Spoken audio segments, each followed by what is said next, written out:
na inaonekana umeelewa sisi ni watu ya mtaratara. Sababu hiyo kuweka masaa ni mambo muhimu sana katika kanisa hili. Your Excellency, let me also in a very special way thank you for the enormous contribution that you have made in your leadership to this church. Indeed, you have been to most of our churches across the country where you have not only attended service but participated in development activities, purchasing of buses, building sanctuaries, and supporting our church in a very strong manner. We don't take it for granted. We appreciate your enormous contribution to this church. And now that you did that before you became president, now that you are president and you have a bigger mandate, a bit large facilitation, please continue supporting our church. And you are always welcome to this church at any one time. Your Excellency, most of our members, indeed, the greatest percentage, we prayed for you. And it's true, we also turned up early to cast a vote in your favor. And I want to say before my church that decision we made, we have no regret, because in a record 1.5 years, despite the fact that you found many challenges in this country, you have turned around our economy, and the economy has started showing great signs of recovery. The shilling has gained strength against the dollar. Fuel prices are coming down. Cost of unga has come down. And we are making significant progress. Ours as a church is to continue praying for you, is to continue supporting you. And it is good that I give an example to this church as to where the president is coming from. When he took over, he found a country deep into debt. And he had to take time to sort out the debt issues. Let me give the example of a parish that has a huge arrears in cess. You know, if you are a parish minister and the headquarters withdraw the parish minister because of non-payment of cess, and you are posted there, the first thing you do before you can begin any development in that parish is to figure out how to pay the cess. That is, I want to give you a very real example. That is the situation the president found in this country. Lazima angepigana na cess kwanza, ndio aanze kupanga kujenga vestry, si ndio? How he shall put tiles in the church, and how we even pay the parish minister. Lazima kwanza tulipe sisi kabla ya kulipa mshahara ya parish minister. So, moderator, with due respect, I've heard you as the president to waive some of the taxes, scrap some. Hata wewe, he says, angalia.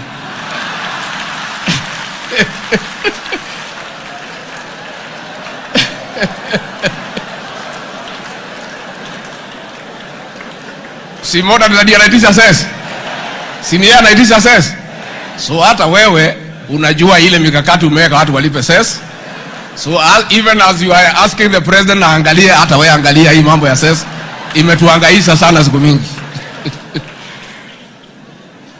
Your Excellency, before I invite you to address these good people,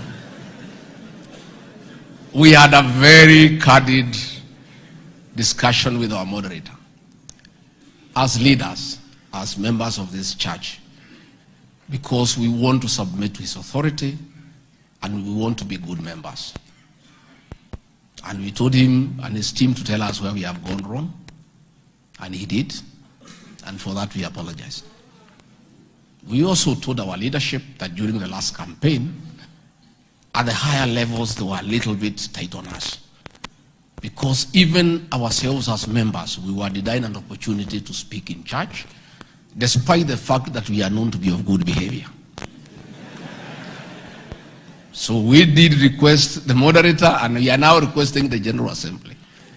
If in future you make rules that political leaders should not speak in church, we the members should be exempted.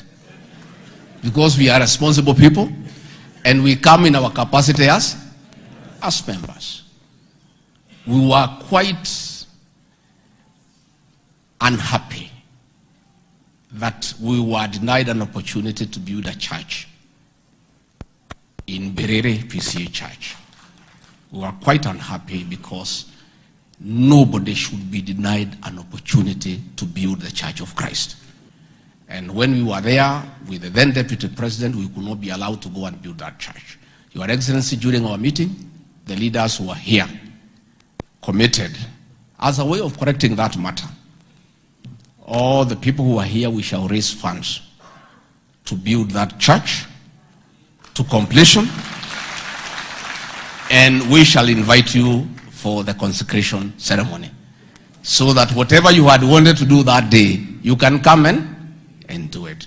But we have a new beginning, and we are very happy, and we have said, moderator, we are available. Our doors are open. You are your members. Please give us instructions what you want us to do. The Honorable Alice Wahome already has instructions from the moderator to process title deeds for our churches. So whatever else you want us to do, we shall do. Finally, Your Excellency, let me take this opportunity to ask the parish ministers who are here and the elders as they go back home to join the President and the government in the war against drugs and substance abuse.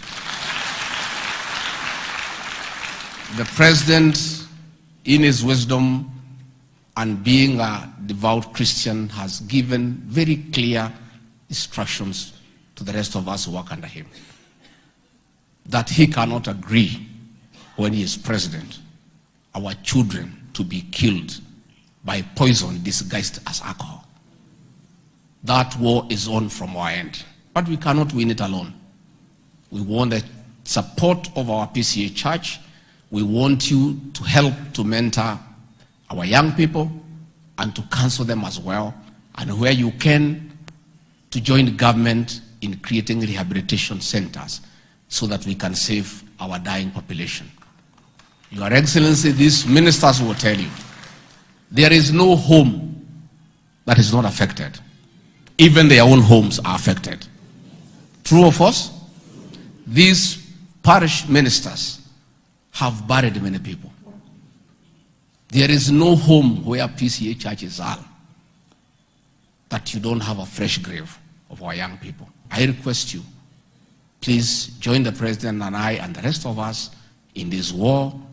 Give it impetus, talk about it, support us, and also help us in oversight.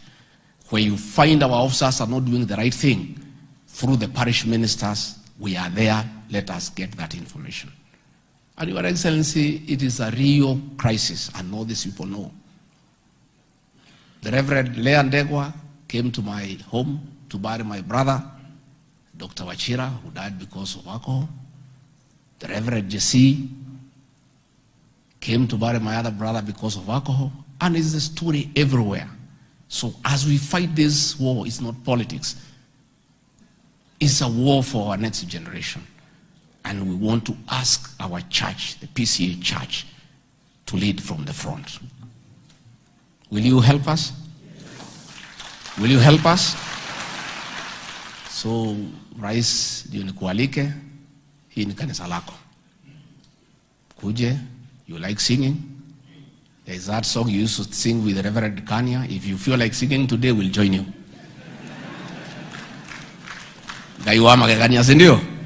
We'll happily sing with you because we love you and we cherish what you have done for this church. The story of our university, you are right in the center. Our facilities in Mombasa, you are in the center. Building our churches, you have always been there. And whenever we have called upon you to come and support us, you have always been available. And more so for what you are doing for this country in terms of making sure that we have a secure country. Crime has been controlled. Everybody is able to go about his or her business.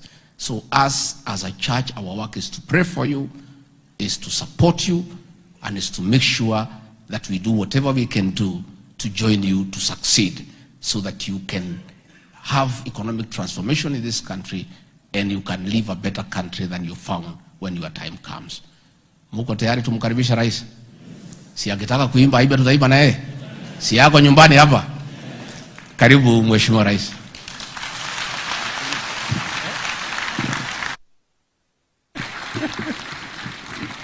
Asante sana Mheshimiwa Deputy President